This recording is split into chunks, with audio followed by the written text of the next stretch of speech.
بسم اللہ الرحمن الرحیم۔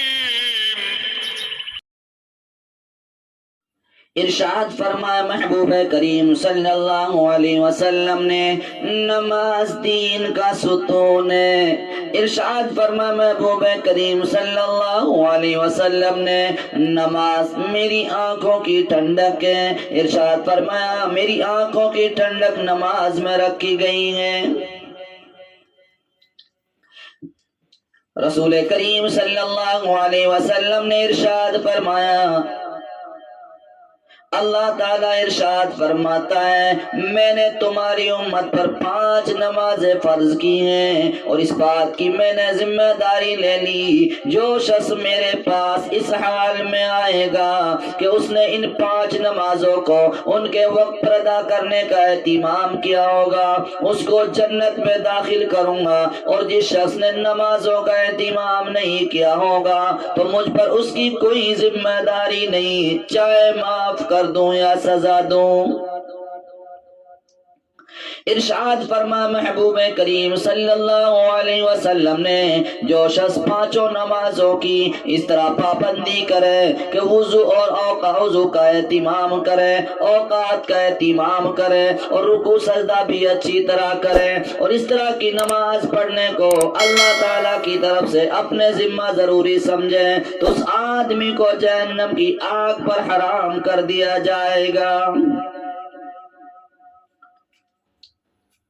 ارشاد فرمائے محبوب کریم صلی اللہ علیہ وسلم نے، جب مسلمان بندہ اچھی طرح وضو کرتا ہے پھر 5 نمازیں پڑھتا ہے تو اس کے گناہ ایسے ہی گر جاتے ہیں جیسے درخت سے سردی کے موسم میں پتے گرتے ہیں۔ ایک حدیث میں ہے، حضرت سلمان رضی اللہ عنہ روایت کرتے ہیں، محبوب کریم صلی اللہ علیہ وسلم نے ارشاد فرمایا، جب مسلمان اچھی طرح وضو کرتا ہے پھر 5 نمازیں پڑھتا ہے تو اس کے گناہ ایسے ہی گر جاتے ہیں جیسے یہ پتے گر رہے ہیں۔ پھر آپ نے قرآن کریم کی آیت کریمہ تلاوت فرمائی، وَأَقِمِ الصَّلَاةَ طَرَفَيِ النَّهَارِ وَزُلَفًا مِّنَ اللَّيْلِ إِنَّ الْحَسَنَاتِ يُذْهِبْنَ السَّيِّئَاتِ ذَلِكَ ذِكْرَى لِلذَّاكِرِينَ۔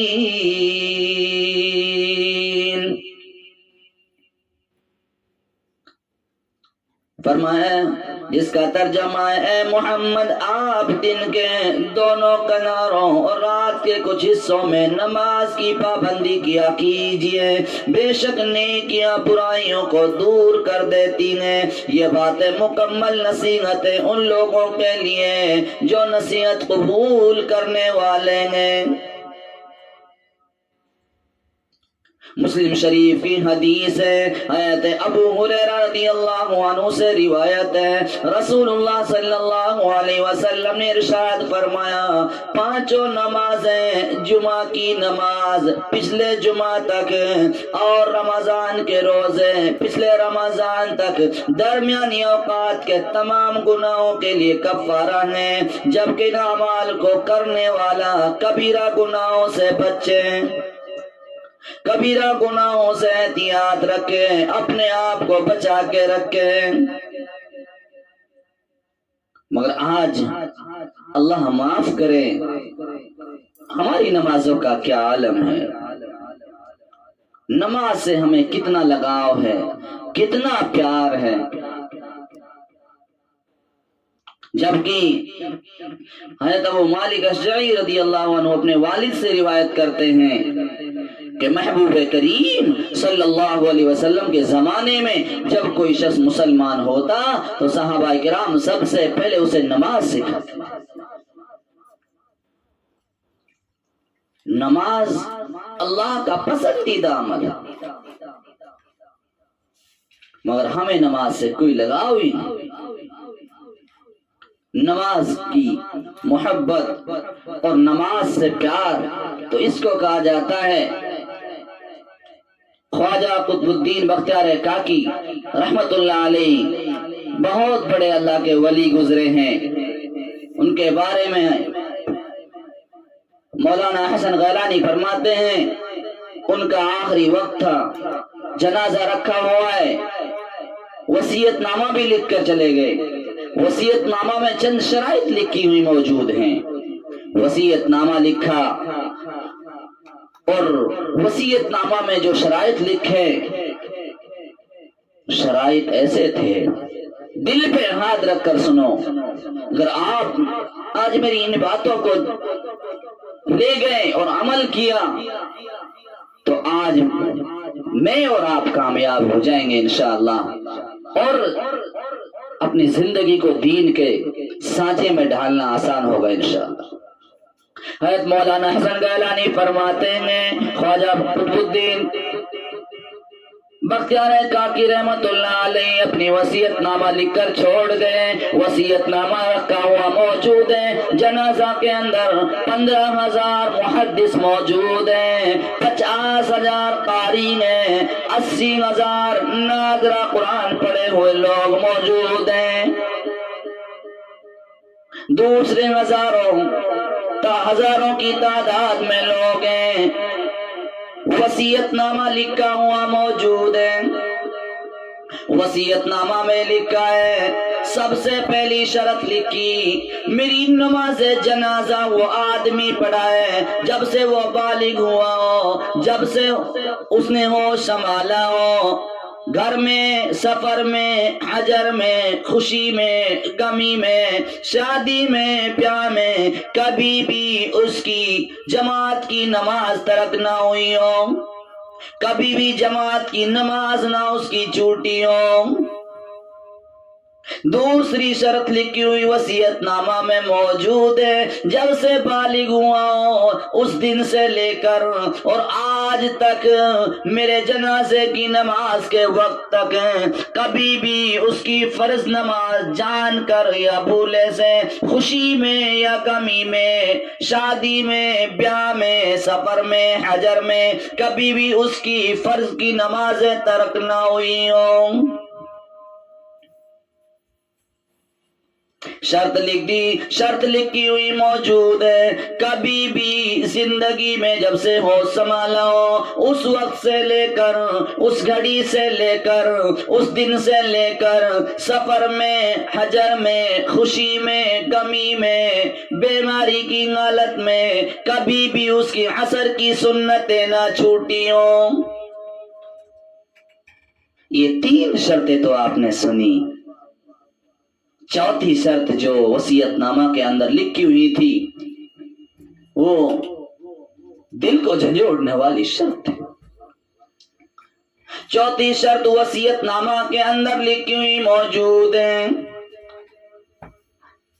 چوتھی شرط لکھ ڈالی، جب سے بالغ ہوا ہو اس دن سے لے کر اور آج تک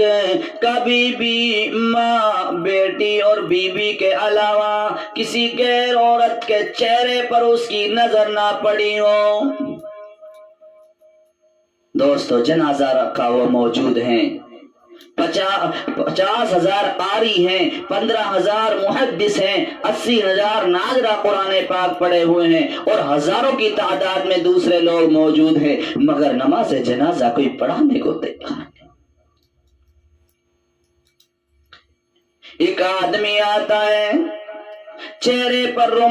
پردہ ڈلا ہوا ہے، نقاب ڈلا ہوا ہے، جنازہ کے قریب پہنچتا ہے، منہ سے کپڑا اٹھاتا ہے، منہ کے قریب جاتا ہے، کہتا ہے او قطب الدین تم آج دنیا سے چلے گئے، مجھے ذلیل کر گئے، مجھے پتا تھا، مجھے معلوم تھا، تم یہ شرطیں لکھ کر کس کی طرف اشارہ کر کر گئے ہو؟ اگر آج میں تمہاری نماز جنازہ پڑھاتا ہوں تو میرا راز کھلتا ہے، میرا راز فاش ہوتا ہے۔ اگر میں تمہاری نماز جنازہ نہ پڑھاؤں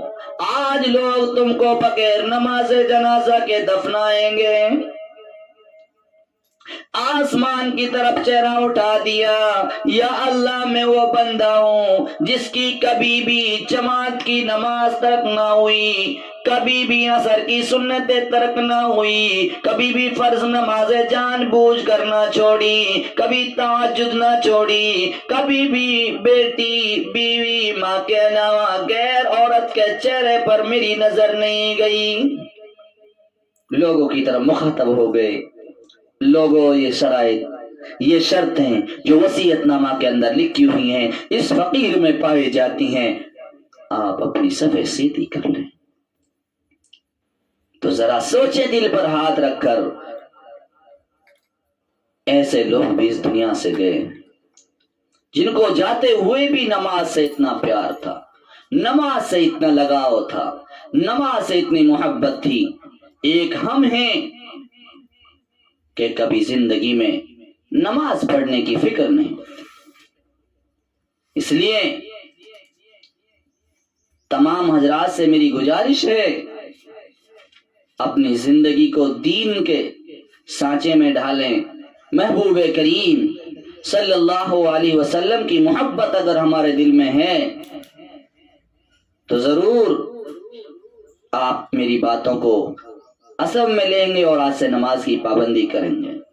ورنہ میرے پیارے دوستوں وہ دن دور نہیں ہے، قرآن پاک میں موجود ہے، جب جنتی لوگ جنت میں چلے جائیں گے اور دوزخی لوگ دوزخ میں چلے جائیں گے، جب ایک دوسرے پر نظر جائے گی، خوشی کا عالم ہوگا، تو دیکھیں گے شاہ صاحب کہاں گئے، پٹھان صاحب کہاں گئے، ملک صاحب کہاں گئے، خان صاحب کہاں گئے، چودھری صاحب کہاں گئے، صدر صاحب کہاں گئے، پٹیل صاحب کہاں گئے، فلاں صاحب کہاں گئے، انجینئر صاحب کہاں گئے، آفیسر صاحب کہاں گئے، کلکٹر صاحب کہاں گئے، بڑے بڑے عہدیدار کہاں گئے، نظر نہیں آتے، جبکہ ٹھکانہ تو دو ہی ہے نا، یا تو جنت ہے یا دوزخ ہے۔ جب نظر جائے گی تو دیکھیں گے دوزخ میں، سوال کر اٹھیں گے۔ قرآن پاک میں موجود ہے، فی جناتی یتسالون،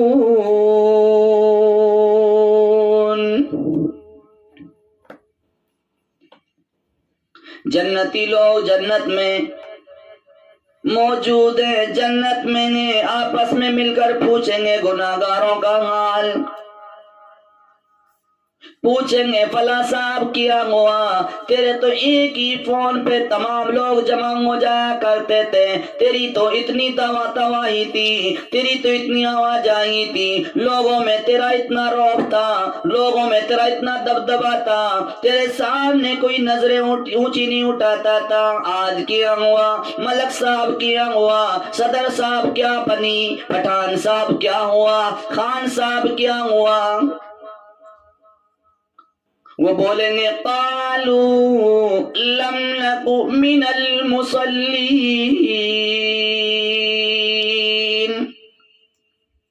وہ بولیں گے ہم نہ تھے نماز پڑھنے والے، ہم نماز نہیں پڑھا کرتے تھے، ہم نے جو پہلا جرم کیا یہ کیا کہ ہم نماز سے بھاگتے تھے۔ اگلا جرم بھی اپنا شمار کرائیں گے، بولیں گے وَلَمْ نَكُ نُطْعِمُ الْمِسْكِينَ،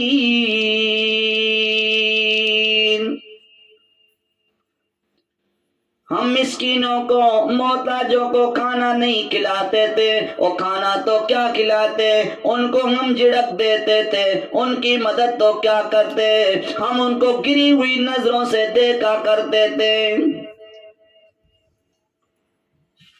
ایسے ہی لوگوں کے بارے میں قرآن پاک میں موجود ہے، یہ لوگ وہ لوگ ہیں جب میرے نیک بندے گزرا کرتے تھے یہ ان پر مذاق کیا کرتے تھے، ٹھٹا کیا کرتے تھے، آنکھ مچولی کیا کرتے تھے۔ ان الذين اجرموا كانوا من الذين آمنوا يضحكون وإذا مروا بهم يتغامزون،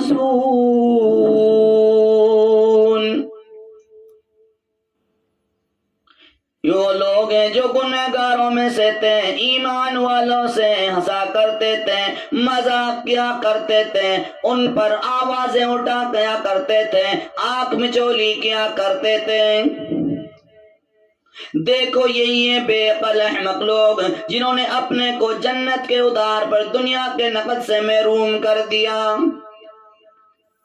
آج وہ پڑے ہوئے ہیں، آج ان کو معلوم ہو رہا ہے ہم وہ لوگ ہیں۔ میں صدر صاحب ضرور تھا، خان صاحب ضرور تھا، پٹھان صاحب ضرور تھا، ملک تھا، میں بڑے عہدے پر فائز تھا، مگر نمازی لوگوں کو، دیندار لوگوں کو جب دیکھتا تھا تو میں اپنی نظروں میں ایک مستی لا کر ان کو گری نظروں سے دیکھا کرتا تھا۔ ایسے لوگوں کے بارے میں ارشاد محبوب کریم صلی اللہ علیہ وسلم کا،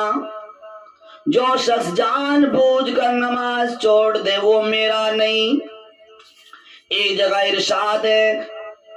جس نے جان بوجھ کر نماز کو چھوڑ دیا وہ کافر، من ترک الصلاۃ متعمدا فقد کفر، جس نے جان بوجھ کر نماز چھوڑ دی وہ کافر ہو گیا۔ ذرا سوچیں، جو جان بوجھ کر نماز چھوڑ دے اس کا نام جہنم کے دروازے پر لکھ دیا جاتا ہے۔ حضرت نوفل ابن معاویہ